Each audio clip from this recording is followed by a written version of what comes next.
Welcome to Stellar Newsio. News YouTube News Hub. Stellar News PH, YouTube news channel. Subscribe now. Dito sa Stellar Network ay siguradong updated ka sa showbiz news at iba pa. Kaya kung first time mo dito ay mag-subscribe ka na. Kaylin Alcantara ay nagbahagi na siya ang unang nagpakilala sa kanyang sinasabing kasintahan na si Kobe para sa kanyang mga magulang, sina Butch at Rowena Alcantara. Ang pahayag na ito ay ginawa sa anunsyo ng kanilang ambassadorship para sa Zalora Philippines, 12:12 Christmas sale noong Miyerkules, Disyembre 4, 2024 sa Manila House sa Bonifacio Global City, Taguig.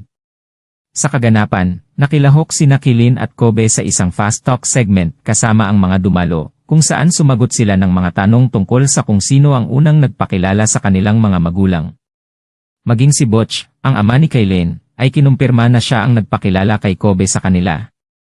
Ipinaliwanag ni Kaylin, para sa akin, importante talaga na makilala ni Kobe yung pamilya ko at makilala ng pamilya ko si Kobe para malaman nila kung ito ba yung tama para sa akin. Ito pala yung real deal. Matapos ang kanyang kumpirmasyon, ibinahagi ni Kaylin ang kanyang mga plano na ipagdiwang ang Pasko sa kanyang bayan sa Bicol, kasama ang kanyang mga magulang at syempre, si Kobe. Sabi niya, ang holiday plans namin po, pupunta kami sa Bicol sa hometown ko. And doon lang kami with MY family. And hopefully, sumama si Kobe. Nang tanungin ng mga miyembro ng press kung siya ay magluluto para sa Pasko, binanggit ni Kaylin na si Kobe ang magiging in charge sa pagluluto. Aminado si Kaylin, si Kobe ang magluluto, hindi po ako marunong magluto. Nagkomento naman si Kobe, actually, ang wish ko sana magluto si Kaylin. Dumating ng maaga ang Pasko para kina Kaylin at Kobe dahil nagsimula na silang magpalitan ng mga regalo. Ipinakita ni Kaylin ang Swarovski necklace na ibinigay ni Kobe bilang regalo sa Pasko.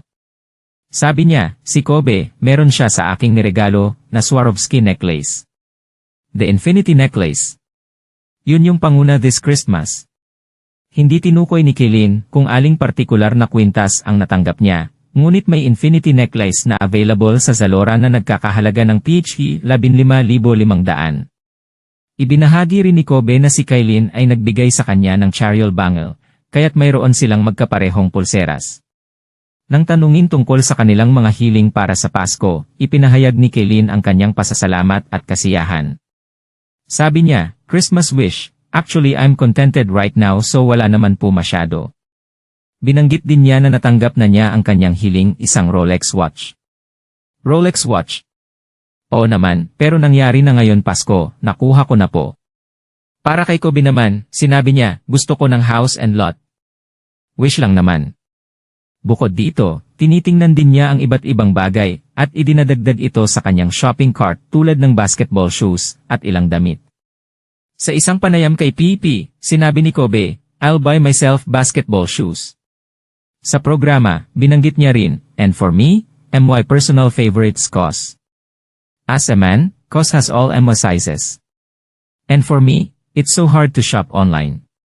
Because every time I get a lot of stuff, it doesn't fit me. Bitin siya. Ngunit sobrang saya ako dahil may 30-day return policy ang Zalora kung saan ibabalik mo lang ang iyong mga damit at ibabalik nila ang iyong mga binili. Mayroon din silang mga hiling para sa isa't isa. Higit pa sa material na bagay, nais ni Kaylin na gumaling si Kobe at makamit niya ang kanyang mga pangarap.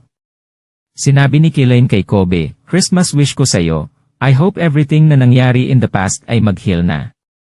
And of course, lahat ng dreams mo is makamit mo, especially in basketball. Samantala, nais ni Kobe para kay Kaylin na pagpalain siya at magkaroon ng mas maraming oportunidad sa trabaho sa darating na taon. Ibinahagi ni Kobe, Christmas wish ko for KY is for her to be healthy. And to have more work. GMA, more work. Yun lang. Kaylin Alcantara ay nagbahagi na siya ang unang nagpakilala sa kanyang sinasabing kasintahan na si Kobe para sa kanyang mga magulang, sina Butch at Rowena Alcantara.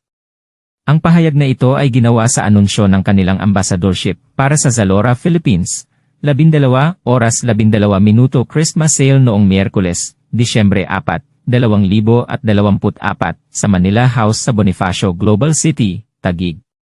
Sa kaganapan, nakilahok sina Kilin at Kobe sa isang fast talk segment kasama ang mga dumalo, kung saan sumagot sila ng mga tanong tungkol sa kung sino ang unang nagpakilala sa kanilang mga magulang. Maging si Butch, ang ama ni Kaylin, ay kinumpirma na siya ang nagpakilala kay Kobe sa kanila. Ipinaliwanag ni Kaylin, para sa akin, importante talaga na makilala ni Kobe yung pamilya ko at makilala ng pamilya ko si Kobe para malaman nila kung ito ba yung tama para sa akin. Ito pala yung real deal. Matapos ang kanyang kumpirmasyon, ibinahagi ni Kilin ang kanyang mga plano na ipagdiwang ang Pasko sa kanyang bayan sa Bicol, kasama ang kanyang mga magulang at syempre, si Kobe. Sabi niya, ang holiday plans namin po, pupunta kami sa Bicol sa hometown ko. And doon lang kami with MY family. And hopefully, sumama si Kobe. Nang tanungin ng mga miyembro ng press kung siya ay magluluto para sa Pasko, binanggit ni Kaylin na si Kobe ang magiging in charge sa pagluluto. Aminado si Kaylin, si Kobe ang magluluto, hindi po ako marunong magluto.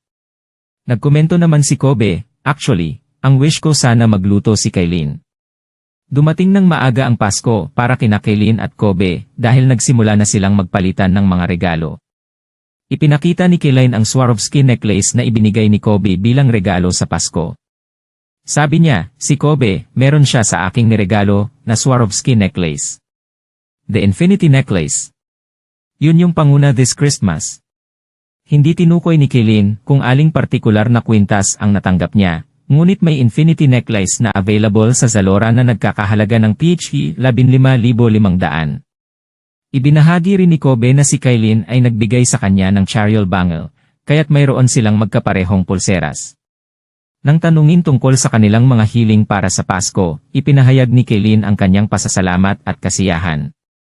Sabi niya, Christmas wish, actually I'm contented right now so wala naman po masyado. Binanggit din niya na natanggap na niya ang kanyang hiling, isang Rolex watch. Rolex watch?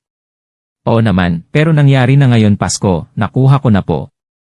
Para kay Kobe naman, sinabi niya, gusto ko ng house and lot. Wish lang naman. Bukod dito, tinitingnan din niya ang iba't ibang bagay, at idinadagdag ito sa kanyang shopping cart tulad ng basketball shoes, at ilang damit. Sa isang panayam kay PP, sinabi ni Kobe, I'll buy myself basketball shoes.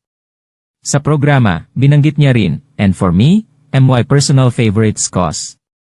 As a man, COS has all MY sizes. And for me, it's so hard to shop online. Because every time I get a lot of stuff, it doesn't fit me. Bitin siya.